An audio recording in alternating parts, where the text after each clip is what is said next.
Alright, fall is officially in full swing, and that means apple picking, scary movies, pumpkin spice lattes, and this.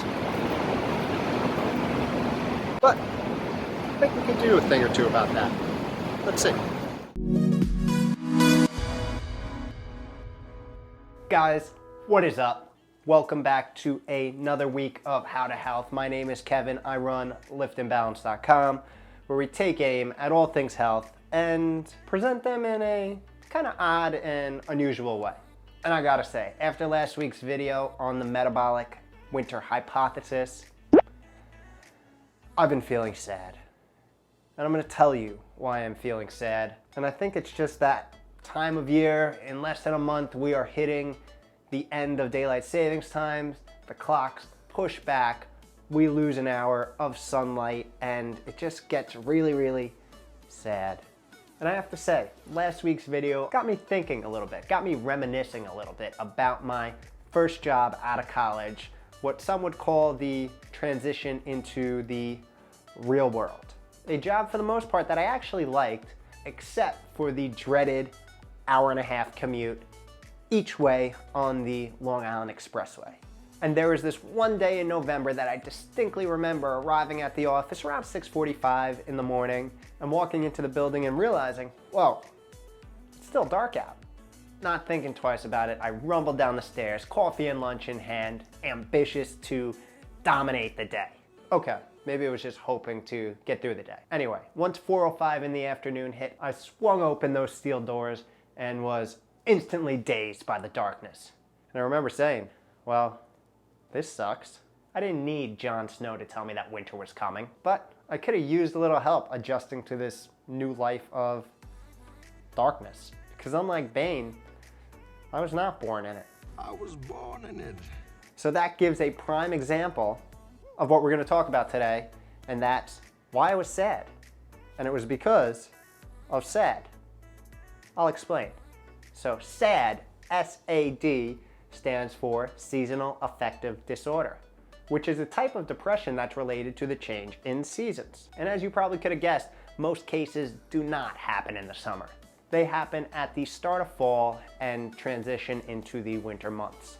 It's basically the winter blues. And I, for one, believe that it kicks into overdrive after January 2nd, post-holiday joy. Those next 3 months can be rightfully compared to north of the wall for us in the Northeast United States, and probably many other parts of the Northern Hemisphere across the globe. And if you're like me, leaving the house is just a tad more challenging during these winter months. You're sluggish both mentally and physically, while experiencing that crazy winter phenomena of your pants shrinking.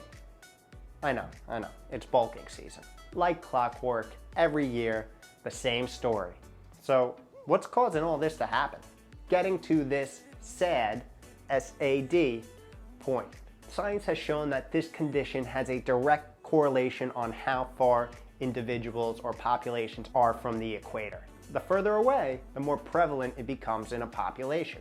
And for us northerners, winter solstice provides the annual low of about 9 hours of sunlight. And if you haven't already heard, sunlight is one of our best friends in managing our daily biological operations. And evidence points to a lack of sunlight being one of the main culprits of this S.A.D effect. It helps regulate so many important biological functions such as our circadian rhythms, gene expression, hormone production, neurotransmitter activity, as well as synthesizing vitamin D and releasing nitric oxide. I'd say pretty important stuff. This combo of less daily sunlight as well as less direct exposure because of those bundles of clothes we're wearing has chemically altered our bodies into becoming sleepy, fat-storing, sad, mood swing machines. It's a good combo, right? But don't worry, I'm here to tell you there is hope. And the first step is identifying that S.A.D may be impacting and affecting you.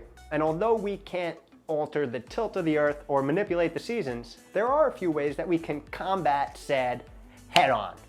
Geez, smile, John. Kicking S.A.D's ass. Now let's start off by acknowledging that everybody experiences depressive episodes at times. It's part of the human experience. how could you ever live in a state of true content if you never felt the other side of the spectrum? The goal for me, as I would assume many, is to build a life where the happy, content, and fulfilling emotional states drastically outweigh the depressive ones. And I know, it just seems so much easier thinking about this from the beach in the middle of July than under the blanket fighting off the January frost. I get it. But if you're following the philosophy to always put yourself in a position to win, that means you need to focus on what can be controlled. You need to understand in each situation what you can control. You need to consume and analyze the information available and apply it to optimize the current situation that you are in. And that's what we're gonna do here. That's what we're gonna do to kick SAD's ass. And in the case of SAD, that means making an extra effort to get your sunlight, exercise frequently, and eat a healthy diet, along with a few other tidbits here and there. So first off, find your light. So it is advantageous to expose yourself to some sunlight within 10 minutes of getting up. This will send a signal to your brain that it's time to get up.